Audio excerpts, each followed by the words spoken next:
আজ আমরা অঙ্কের সমাধান দেখব সমানুপাত ও লাভ ক্ষতি অধ্যায়ের 32 পৃষ্ঠার অনুশীলনী 2.2 এর 5 দাগ থেকে।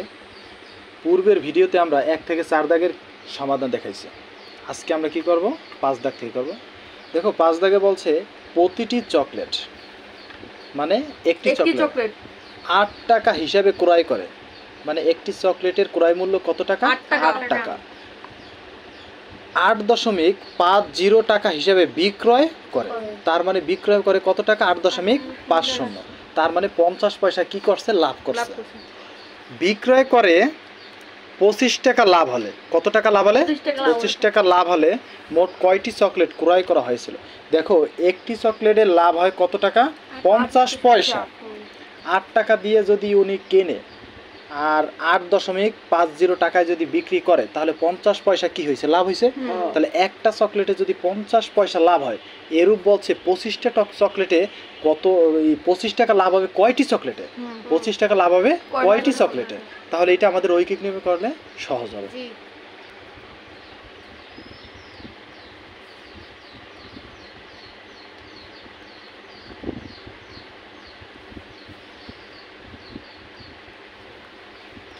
দেওয়া আছে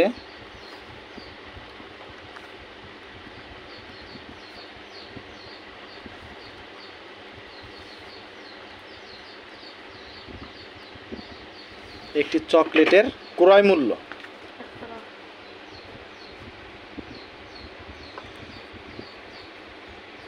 একটি চকলেটের ক্রয় মূল্য কত টাকা? 8 টাকা। 8 টাকা।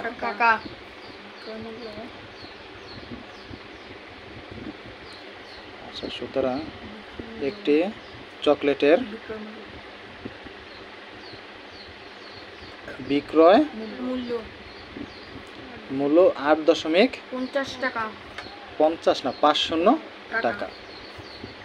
আচ্ছা, তাহলে এখানে কি লাভ হয়েছে না ক্ষতি হয়েছে? লাভ হয়েছে।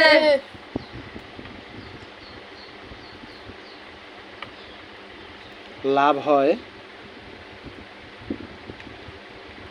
8.50 মাইনাস 8, সুতরাং 0.50 টাকা কি হয়েছে? লাভ হয়েছে। আচ্ছা, এই 0.50 টাকা লাভ হয় কয়টা চকলেটে? একটা চকলেটের উপর লাভ হয়েছে না?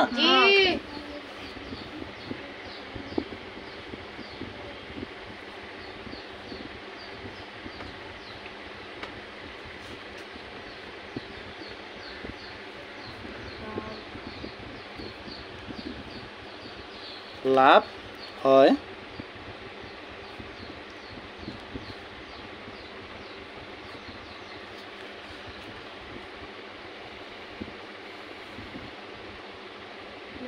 একটি চকলেটে, সুতরাং 1 টাকা লাভ হয় এতটি চকলেটে, সুতরাং 25 টাকা লাভ হয় না? 25 টাকা লাভ হলে চকলেটের পরিমাণ কত? এটা চাইছে না? তাহলে 25 টাকা লাভ হলে লাভ হয় কয়টি চকলেটে? একবারে আমাদের ঐকিক নিয়মে বের হবে। তাহলে 1 গুণ কত হবে? 25, আর নিচে হবে কত? 0.05।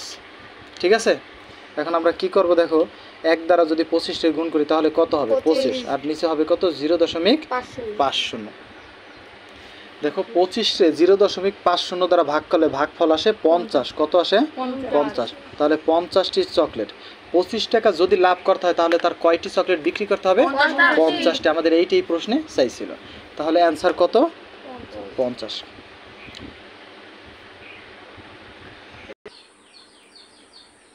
ছয় দাগে দেখো বলছে কি প্রতি মিটার 125 টাকা দরে কাপড় ক্রয় করে 150 টাকা দরে বিক্রয় করলে, তার মানে কি 1 মিটার কাপড় 125 টাকায় কিনছে, উনি বিক্রি করছে 150 টাকা, তাহলে লাভ হয়েছে কয় টাকা?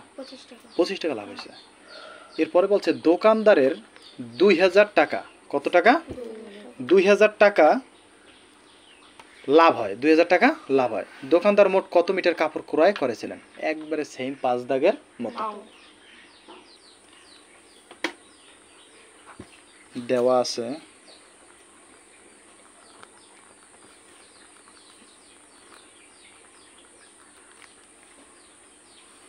দেওয়া আছে 1 মিটার কাপড়ের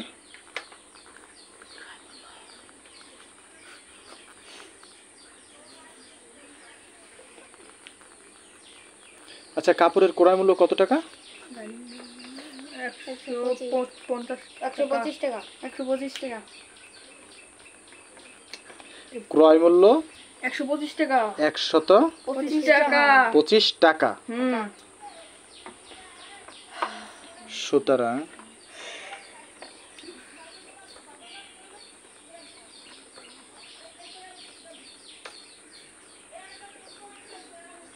এক মিটার কাপড়ের বিক্রয় মূল্য 150 টাকা। আচ্ছা ক্রয় মূল্য থেকে বিক্রয় মূল্য বেশি হলে কি হয় আমাদের? লাভ হয় না? তাহলে সুতরাং লাভ হয়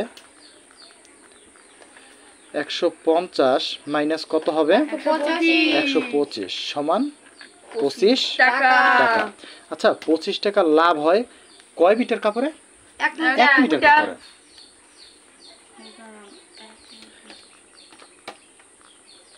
25 টাকা লাভ হয় 1 মিটার কাপড়ে।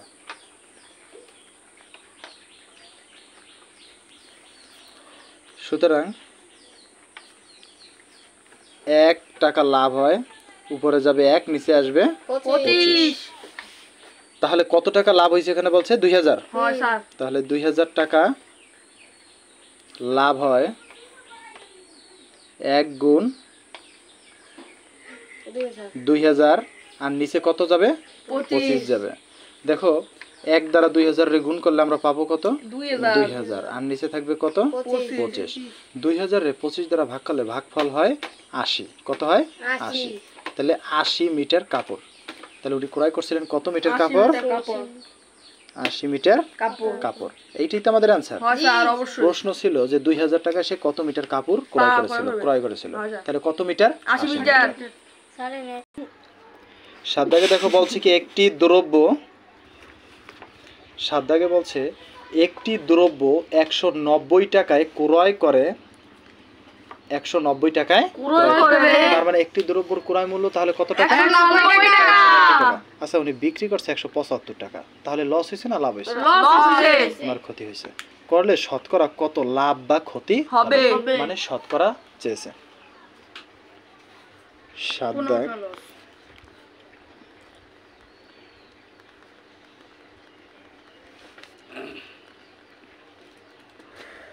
দেওয়া আছে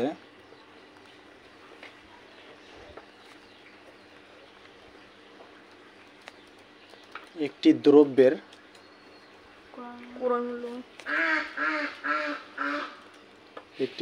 ক্রয় মূল্য। আচ্ছা ক্রয় মূল্য কত টাকা? 190 টাকা।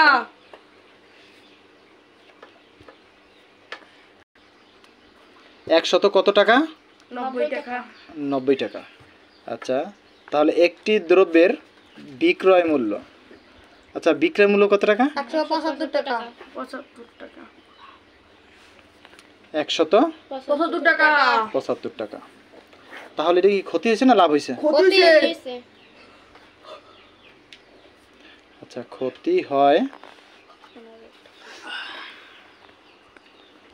হয় সমান 190 থেকে 75 গেলে কত টাকা থাকবে? 15 টাকা। আচ্ছা একটা জিনিস খেয়াল করো, আমাদের এখানে এই যে ক্ষতি হয়েছে 15 টাকা, এইটা হচ্ছে কি একটি দ্রব্যের ক্ষেত্রে না? তাহলে একটি দ্রব্যের ক্ষেত্রে কত টাকা ক্ষতি হয়েছে আমাদের?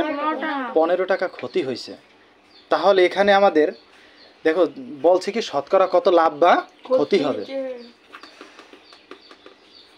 তাহলে ক্রয় মূল্য প্রথমে ছিল কত টাকা? 190 টাকা। তাহলে 190 টাকায় ক্ষতি হয় 15 টাকা।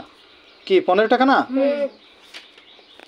সুতরাং 1 টাকায় ক্ষতি হয় 15 যাবে উপরে, নিচে আসবে 190। সুতরাং যেহেতু শতকরা বলছে 100 দ্বারা নিতে হবে নাকি?